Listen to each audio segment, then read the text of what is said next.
أعوذ بالله من الشيطان الرجيم. بسم الله الرحمن الرحيم.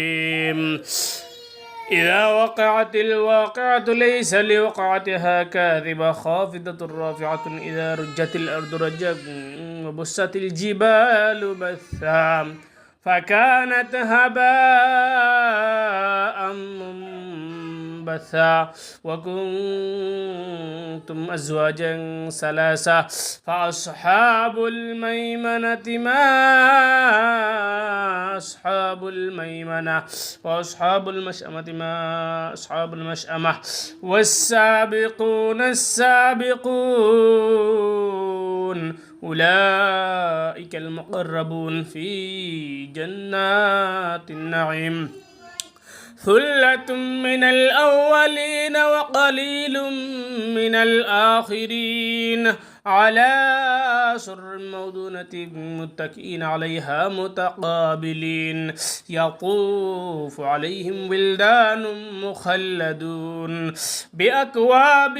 وأباريق وكأس من معين لا يصدعون عنها ولا ينزفون وفاكهة مما يتغيرون ولحم طير مما يشتهون وحور عين كأمثال اللؤلؤ المكنون جزاء بما كانوا يعملون لا يسمعون فيها لغوا ولا تأثيما إلا قيلا سلاما سلاما وأصحاب اليمين ما أصحاب اليمين في سدر مخضود وطلح ممدود وظل ممدود وماء مسكوب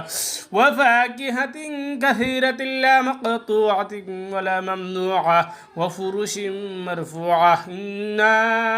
أنشأناهن إنشاء فجعلناهن أبكارا عربا أطرابا لأصحاب اليمين ثلة من الأولين ثلة من الآخرين وأصحاب الشمال ما أصحاب الشمال في سموم وحميم وظل من يحموم لا بارد ولا كريم إنهم كانوا قبل ذلك مترفين وكانوا يصرون على الحنث العظيم وكانوا يقولون أئذا متنا وكنا ترابا وعظاما أئنا لمبعوثون أو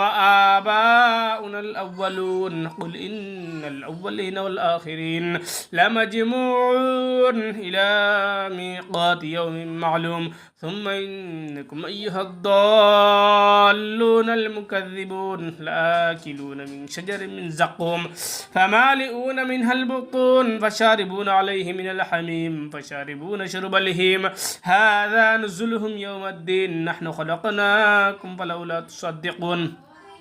أفرأيتم ما تبنون أنتم تخلقونه أم نحن الخالقون نحن قدرنا بينكم الموت وما نحن بمسبوقين على أن نبدل أمثالكم وننشئكم فيما لا تعلمون ولقد علمتم النشأة الأولى فلولا تذكرون أفرأيتم ما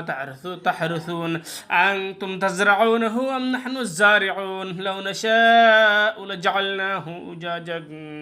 لو نشاء لجعلناه حطاما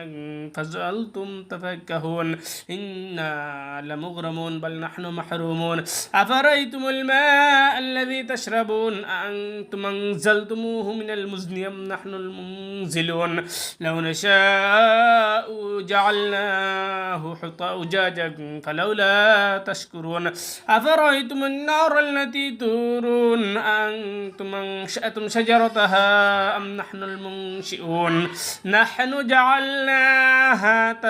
تذكرة ومتاعا للمقوين فسبح باسم ربك العظيم فلا أقسم بمواقع النجوم وإنه لقسم لو تعلمون عظيم إنه لقرآن كريم في كتاب مكنون لا يمسه إلا المطهرون تنزيل من رب العالمين أفبهذا الحديث أنتم مدهنون توقنون وتجعلون رزقكم أنكم تكذبون فلولا إذا بلغت الحلقوم وأنتم حينئذ تنظرون ونحن أقرب إليه منكم ولكن لا تبصرون فلولا إن كنتم غير مدينين ترجعونها إن كنتم صادقين فأما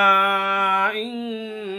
كان من المقربين فروح وريحان وجنة نعيم وأما إن كان من أصحاب اليمين فسلام لك من أصحاب اليمين وأما إن كان من المكذبين الضالين فنزل من حميم وتصلية جحيم إن هذا له حق اليقين فسبح باسم ربك العظيم.